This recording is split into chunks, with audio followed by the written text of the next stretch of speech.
Seorang remaja perempuan berusia 16 tahun dilaporkan gagal dikesan sejak Sabtu lalu. Ketua Polis Daerah Kajang, Asisten Komisioner Nazrun Abdul Yusof dalam satu kenyataan memberitahu pihaknya menerima laporan mengenai kehilangan Nur Kristina Atirah Abdul Halim yang beralamat di Flat Bukit Segar Ceras, Kuala Lumpur pada jam 10.18 pagi semalam.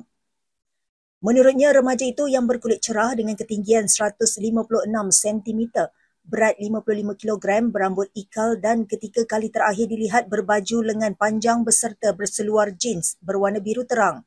Jelas beliau, orang ramai yang mempunyai maklumat diminta menghubungi Ibu Pejabat Polis Daerah Kajang di talian 03-8911-4222 atau Pegawai Penyiasat Inspektor Nur Farahin Muhammad Yatim 017-398-7188 atau tampil ke Balai Polis berdekatan.